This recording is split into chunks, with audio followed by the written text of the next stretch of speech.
তোলাবাজির অভিযোগে এবার গ্রেফতার তৃণমূল কাউন্সিলর। বাগুইআটির তৃণমূল কাউন্সিলর সমরেশ চক্রবর্তী, তাকে এবার গ্রেফতার করলো পুলিশ। প্রমোটার পেটানো কাউন্সিলর গ্রেফতার হলো পুলিশের হাতে। কিছুদিন আগে এই কাউন্সিলরের বিরুদ্ধে একই অভিযোগ উঠেছিল, আর এবার তাকে গ্রেফতার করলো পুলিশ। এ সম্পর্কে আরো জানবো, ময়ূক ঠাকুর চক্রবর্তী টেলিফোনে রয়েছেন।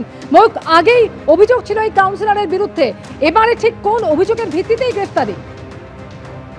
দেখো, তোমার যেটা জানাই যে বিধাননগর পুর নিগমের ৯ নম্বর ওয়ার্ডের তৃণমূল কংগ্রেস কাউন্সিলর সমরেশ চক্রবর্তী কিছুক্ষণ আগে তাকে বাগুইহাটি থানার পুলিশ আধিকারিকরা গ্রেফতার করেছেন এবং তার বিরুদ্ধে মূলত যেটা অভিযোগ, ঘটনার সূত্রপাত ২০২৪ সালের ডিসেম্বর মাসে তিনি একজন প্রমোটারকে মারধরের অভিযোগ তার বিরুদ্ধে ছিল। তার এগেস্টে বাগুইহাটি থানায় এফআইআর হয়। দীর্ঘদিন ভিন রাজ্যে পালিয়ে গেছিলেন এই সমরেশ চক্রবর্তী এবং এই অভিযোগের পরবর্তী ক্ষেত্রে কিছুদিন আগে যেটা জানা যাচ্ছে যে সমরেশ চক্রবর্তীর বিরুদ্ধে ফের তোলাবাজির অভিযোগ সামনে আসে এবং সেই অভিযোগের প্রেক্ষিতে এফআইআর রেজিস্টার হয়।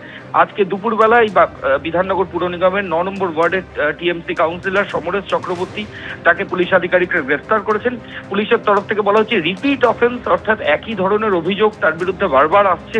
এর আগে ২০২৪ ডিসেম্বরে তার বিরুদ্ধে এরকম অভিযোগ ছিল, আবার এই একই অভিযোগ এসছে এবং ফাইনালি তাকে পুলিশ আধিকারিকরা আজকে অ্যারেস্ট করেছেন। আগামীকাল তাকে বিধাননগর কোর্টে পুলিশ আধিকারিকরা প্রডিউস করবেন। এক্সটর্শন, জোর করে আটকে রাখা সহ একাধিক জামিনযোগ্য ধারায় এই বিধাননগর পুর নিগমের ৯ নম্বর ওয়ার্ডের টিএমসি কাউন্সিলরের বিরুদ্ধে মামলা রুজু করেছে পুলিশ। ধন্যবাদ ময়ূক তোমাকে। রাজ্য বিজেপির সভাপতি শ্রমিক ভট্টাচার্য আগেই ঘোষণা করেছিলেন যে তৃণমূল থেকে কোনো যোগদান নয়, এবার তার সিদ্ধান্তেই শিলমোহর পড়ল।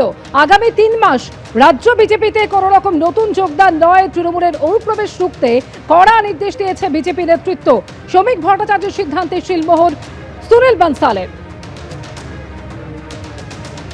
আগামী ৩ মাস রাজ্য বিজেপিতে কোনো রকম নতুন যোগদান হবে না।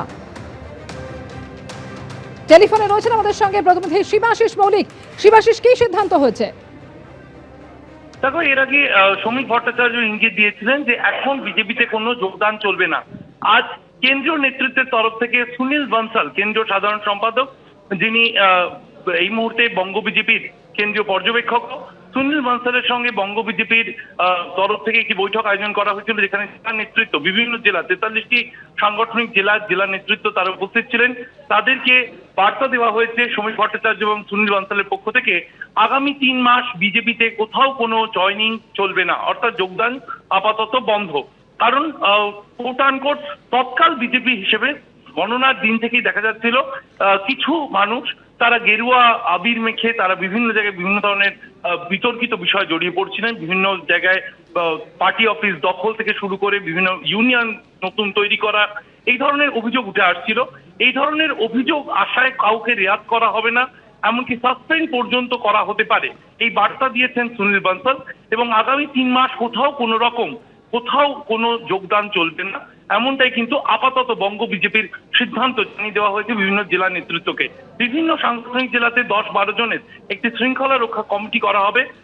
কর্মীদের আচরণে কোথাও কোনো সমস্যা উঠে এলে, কোথাও এই ধরনের কোনো পার্টি অফিস দখল সংক্রান্ত বা অন্য বিভিন্ন যে অভিযোগ উঠে আসছে, সেই অভিযোগগুলো উঠে এলে তা খতিয়ে দেখবে এই বিশেষ কমিটি, জানাবে রাজ্য কমিটিকে। চূড়ান্ত সিদ্ধান্ত নেবে রাজ্য কমিটি, জানিয়ে দেওয়া হয়েছে বঙ্গ বিজেপির তরফ থেকে। আজ সল্টলেকে একটি বৈঠক ছিল, সেই বৈঠকে এই বার্তা সরাসরি জেলা নেতৃত্বের সামনে তুলে দেন সুনীল বানসাল ও শ্রমিক ভট্টাচার্য। ধন্যবাদ শিবাশিস। এবিপি আনন্দ, এগিয়ে থাকে, এগিয়ে রাখে।